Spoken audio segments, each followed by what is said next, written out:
வணக்கம் நேர்களே. இப்போ ஃபஸ்ட் பார்ட்டு போட்டுட்டேன், முதலாவது பார்ட் போட்டுட்டேன், கையும் பேக்கும் போட்டுட்டேன். இது வந்து ரெண்டாவது பார்ட்டுண்டா முன்பக்கம். இப்போ பாருங்கள், இந்த நேரம் இந்த ஓப்பன் நம்மளோட பக்கம் இருக்கணும், மடிப்பு வெளிப்பக்கத்தில் இருக்கணும். இப்போ நாங்கள் என்ன செய்ய போகிறோம், இதில் நேரம் ஒரு கோடு போட போகிறோம். சரியா?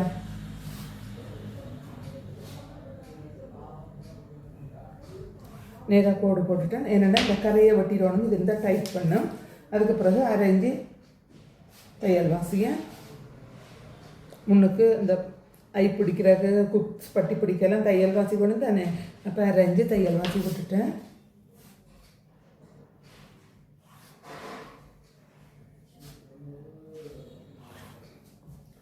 போட்டுட்டு பாருங்க,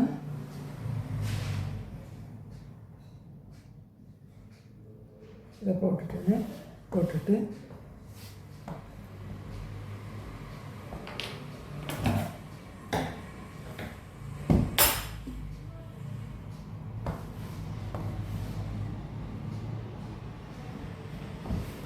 போட்டுட்டு என்ன செய்யணும், இதிலேருந்து ரெண்டு அஞ்சு டாட்டுக்காக இல்லை எடுக்கிறோம். வச்சுட்டு இதையும் நேராக ஒரு கோடு போடுறோம். கோடு போட்டுட்டு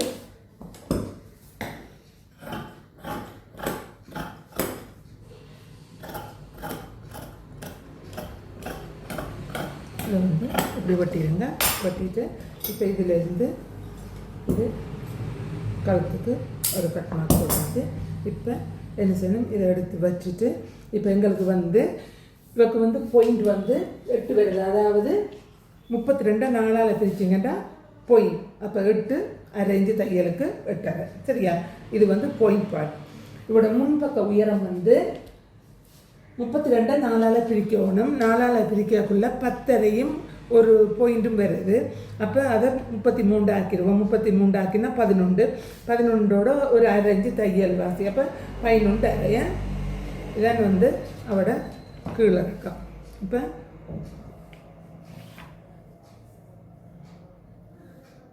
இது பாயிண்ட், இது 3 இறக்கம். சரியா? இப்போ இதிலேருந்து ஒரு 3 இன்ச்சு 32 படியாக 3 இன்ச்சு எடுத்து இதுலேயும் 3 இன்ச்சு எடுத்து ஒரு கோடு போட்டுக்கொள்ளுங்க. கோடு போட்டுட்டு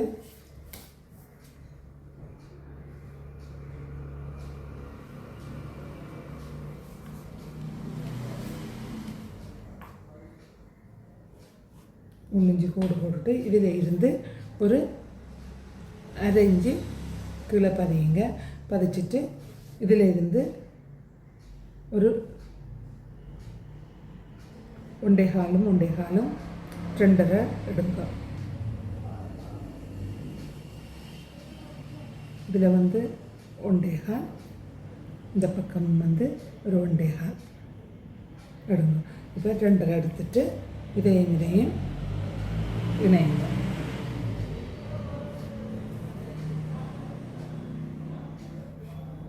இணைச்சிட்டு இப்போ நல்ல நெஞ்சு சிலர் வந்து 32 சைஸாக இருக்கும், நெஞ்சு பெருசாக இருக்கும். அவங்களுக்கு தான் இந்த 1 கால் எடுக்கணும். நெஞ்சு சின்னனாக இதை குறைச்சிடணும். சரியா? 1 கால் அப்படி எடுக்கணும். சரியா? இப்போ 2.5 வந்து சாதாரணமாக நெஞ்சு பெருசாக உள்ள ஆக்களுக்கு, நெஞ்சு இல்லாத ஆக்களுக்கு இதை நீங்கள் 2 பக்கமும் ஒவ்வொரு இன்ச்சு கூடிய எடுக்கலாம். சரியா? எடுத்துட்டு இது பண்ணலாம். அடுத்தது இதில் இருந்து 1 இன்ச்சு இங்கெல்லாம் மார்க் பண்ணிவிட்டு இதில் வந்து இந்த பக்கம் அரைஞ்சு இந்த பக்கம் அரைஞ்சு எடுத்துட்டு இதில் ஒரு கோடு போட்டுக்கொள்ளுங்க. கோடு போட்டுக்கொண்டு இப்போ அடுத்தது என்ன செய்யணும், இப்படி ஒரு கோடு போடுங்க. கோடு போட்டுட்டு இப்படி ஒரு கோடு போட்டுட்டு இதை இப்படி மார்க் பண்ணுங்க. இதுதான் முன்குலைவு. இதை போட்டுட்டு நாங்கள் இந்த கையை வச்சு பார்க்கணும். இதை பாருங்க, இதை வச்சு பார்க்கணும். இப்போ பாருங்கள், இதிலேருந்து அரை இன்ச்சு தான் இருக்குது. அரை இன்ச்சு ஓகே. அதை விட கூட வந்தால் எடுக்கக்கூடாது, குறைச்சி தான் எடுக்க பார்க்கணும். இப்போ கைக்குள்ளே வந்துட்டு அதுக்கு பிறகு என்ன செய்யணும், இந்த நுனியில் இருந்து இந்த மூளை இருக்கு பாருங்க, இந்த பாயிண்ட் இருக்குல்ல, இந்த பாயிண்ட்லேருந்து இந்த பாயிண்ட்டுக்கு வச்சுட்டு ஒரு கோடு போடுங்க. கோடு போட்டுட்டு இதில் இருந்து ஒரு இன்ச்சு உயர்த்துங்க. அதாவது இந்த பாயிண்ட்லேருந்து இல்லை, இந்த கோட்டிலேருந்து ஒரு இன்ச்சு உயர்த்துங்க. உயர்த்தி போட்டு என்ன செய்யுங்க, இந்த பேக் சைட்டை வச்சு இங்கே வச்சுட்டு இங்கே பாருங்க, இந்த இடத்துல வருது இந்த நாங்கள் கீறின பாயிண்ட்டை அதில் ஒரு மார்க் பண்ணிக்கொள்ளுங்க. பாருங்க, இந்த பாயிண்டில் இந்த கோட்டில் மார்க் பண்ணிட்டேன். அதுக்கு பிறகு என்ன செய்யுங்க, இங்கேருந்து இப்படி பிடிச்சி கொண்டு வாங்க. இது இந்த அடையாளப்படுத்திருக்கிறோம் இல்லை, அங்கேருந்து பிடிச்சிக்கொண்டு இதில் வந்து ஒரு மார்க். இப்போ இதுதான் உங்களுக்கு டாட்டுக்கு வரப்போகுது. இந்த மீதிப்பட்டது நீங்கள் இந்த டாட்டை பிடிச்சிட்டு இந்த கையை வச்சு பார்க்கணும், முன்னுக்கும் பின்னுக்கும் சரியாக வருதாண்டு. இப்போ முன்னுக்கு லூஸாக இருந்திருந்தால் ஷோல்டர் முன்னுக்கு வலியும், பின்னுக்கு லூஸாக இருந்தால் பின்னுக்கு போகும். அப்போ அதனால் இப்போ இந்த ரெஞ்சை பிடிக்கணும். நாங்கள் பிடிச்சிட்ட மட்டும் சும்மா விடக்கூடாது, பிடிச்ச பிறகு நீங்கள் தைச்சி பார்க்கணும். சரியா? இப்போ இந்த பாருங்க, இந்த 1.5 இன்ச்சில் வச்சுட்டோம் இல்லை. இப்போ நான் இங்கே 2.5 இன்ச்சு இதிலேருந்து எல்லாம் எடுத்தேன். அங்கேருந்து ஒரு மார்க் சும்மா பண்ணினேன். இதிலேருந்து தான் 2.5 இன்ச்சு எடுக்கணும். நீங்கள் பாருங்க, இந்த இடத்துல தான் இப்போ இந்த மார்க் இதிலேருந்து தான் 2.5 இன்ச்சு வரணும். இப்போ இது இங்கே சரியாக தான் வருது, இதுக்கு ஒரு கொஞ்சம் தான் இதாகுது, அது பரவாயில்லை, அதை அட்ஜஸ்ட் பண்ணிக்கலாம். சரியா? இது பாருங்க, இங்கேருந்து இப்படி சரித்து எடுக்கணும். சரியா?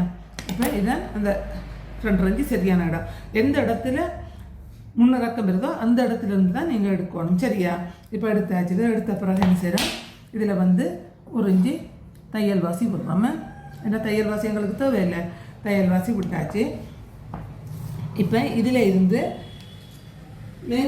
மேல் குறுக்கு வந்து 29 நாளாக பிரித்தா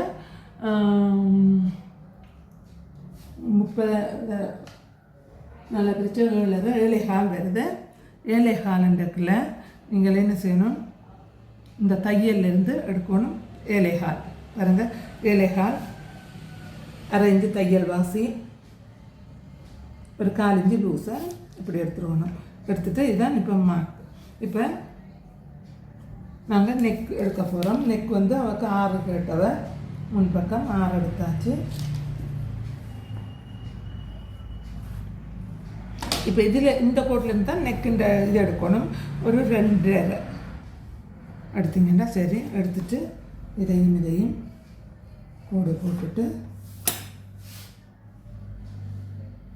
கழுத்தை வரைஞ்சிட்டு இப்போ இங்கேருந்து இந்த இடத்துக்கு இது கொடுக்கணும். பாருங்கள், இப்படி சரித்து எடுக்கணும். ஏனெண்டா அப்போ தான் இந்த கழுத்து லூஸ் வராது. இப்போ நீங்கள் இது வரைக்கும் எடுத்துட்டிங்கன்னா கழுத்து லூஸ் வந்துருந்தா ஷோல்டர் இறங்கும். இப்படி எடுத்து விட்டிங்கன்னா அந்த முன் குறுக்க பார்த்து எடுத்திங்கன்னா லூஸ் வராது. சரியா? அப்போ அதுக்கு பிறகு என்ன செய்ய போகிறாங்க, இதை முடிக்கணும்.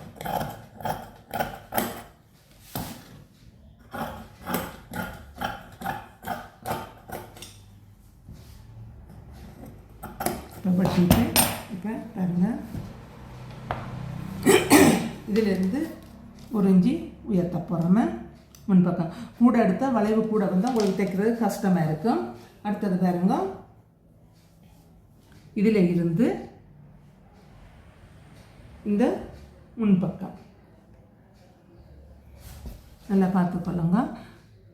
இதில் இருந்து இந்த 3 இன்ச்சு கோடு போட்டிருக்கோம் இல்லை பேக் சைடில் பாருங்க, நல்லா தெரியுது இல்லை, அந்த அளவுக்கு இங்கே நீங்கள் அளவுப்படுத்தி கொள்ளணும். சரியா?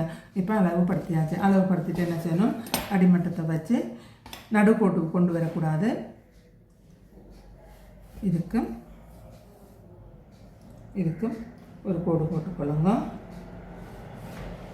கோடு போட்டாச்சு. கோடு போட்டுட்டு இதை என்ன செய்யணும், இங்கே பாருங்க, இப்படி பிடிச்சி இந்த 2 தையலையும் ஒன்று சேர்த்துட்டு இந்த பக்கம் இப்படி திருப்பிட்டு ஒரு குண்டூசியை இதில் அடிச்சுக்கொள்ளுங்க.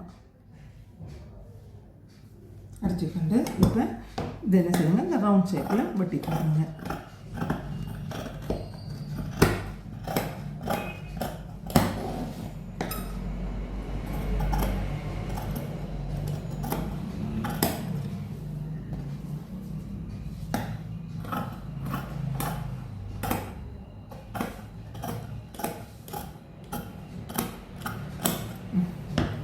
வெட்டியாச்சு. வெட்டிட்டு பின்னா கலட்டிடுவோம். சரியா? கலட்டினாலும் சரி அப்படியே வச்சுருந்தாலும் பரவாயில்லை. உங்களுக்கு அலக்காரத்தில் நான் காட்டித்தரேன் எப்படி இதுன்றதுங்க. இப்போ பாருங்க, இதில் 2 கட்டு போட்டாச்சு.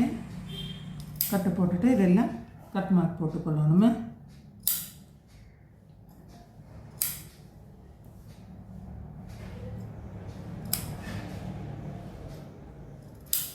கட் மார்க் போட்டுட்டு அதுக்கு வந்து வில் மார்க் போடணும். பாருங்க, இப்படி ஒரு ஊசி ஒன்று வச்சு இந்த இடத்துலையும் இந்த 3 டாட்லேயும் இப்படி ஓட்டை போட்டுக்கொள்ளுங்க. அப்போ தான் அந்த பொசிஷன் மாறாது. அங்கால பக்கமும் இங்கால பக்கமும் ஒரே மாதிரி இருக்கும். கொட்டி போட்டு மார்க் பண்ணிக்கொள்ளுங்க. அப்புறம் விட நல்ல வளம். சரியா? இப்போ நாங்கள் பட்டி வெட்ட போகிறோங்க. பட்டி வெட்டுறதை பாருங்க.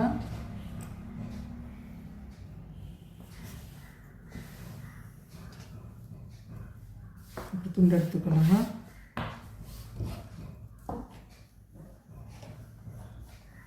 ஒரு 1.5 இன்ச்சில் ஒரு கோடு போட்டுக்கொள்ளுங்க. கோடு போட்டுட்டு இதுக்கு ஒரு 1/2 இன்ச்சு தையல் வாசி விடுங்க.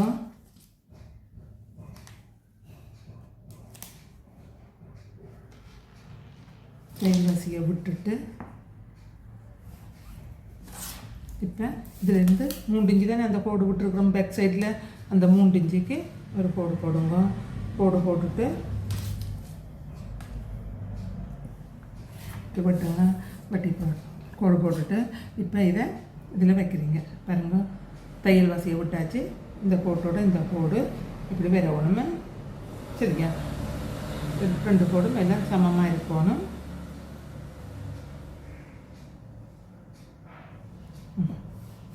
எல்லாம் சமமாக இருக்குது. இப்போ என்ன செய்யுங்க, இதை வெட்ட உடனே இதையும் இப்படி வெட்டுறீங்க. இப்போ என்ன செய்யணும், இதுக்கு 2க்கு நாங்கள் தையல் வாசி விடையில, அதனால் இதிலேருந்து ஒரு 3/4 இன்ச்சு தையல் வாசி இந்த பக்கம் ஒரு 3/4 இன்ச்சு தையல் வாசி. பாருங்க, தையல் வாசி விட்டுட்டு இந்த முன் துண்டு இருக்குல்ல, இங்கே பாருங்க, இந்த முன் துண்டை இதுலேயும் தையல் வாசி போட்டுருக்கு. அப்போ இந்த தையல் வாசியோடு இங்கே வச்சுட்டு இதில் ஒரு மார்க் பண்ணுங்க. அடுத்தது இங்கேருந்து பாருங்க, இந்த டாட்டுக்கு சரியாக வந்துடுது. அப்போ இது சென்டர் மார்க்க. இப்போ என்ன செய்யுங்க, இதையும் இணையுங்க. இதையும் இணையுங்க. ஒரு ரவுண்ட் ஷேப் கொடுக்குறாங்க.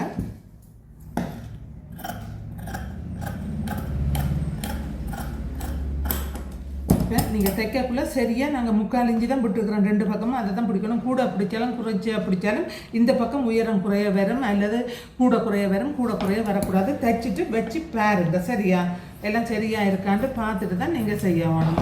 சரியா? ஓகே, உங்களுக்கு இந்த காணொலி பிடிச்சிருந்ததுன்னா நீங்கள் சப்ஸ்கிரைப் பண்ணுங்கள், கமெண்ட் பண்ணுங்கள், லைக் பண்ணுங்கள், உங்களுக்கு தெரிஞ்ச ஆட்களுக்கு ஷேர் பண்ணுங்கள். ஏனென்றா எல்லாரும் பழகினா தான் நல்லது. என்ன நோக்கமே வந்து நிறைய பேர் தையல் பழகணுன்றபடியாக, தையல் பழகி தொழில் செய்யணுன்றபடியாக தான் நான் இந்த காணொலியை உங்களுக்கு போடுறேன். ஏன்னா எல்லா நுணுக்கங்களும் உங்களுக்கு சொல்லித்தரேன். இதில் இன்னும் நிறைய நான் கொடுக்கறதுக்கு நீங்கள் கொடுக்குற ஆதரவை வச்சு தான் நான் மேலே போடுறதா இல்லையான்றது தெரியும். நன்றி, வணக்கம்.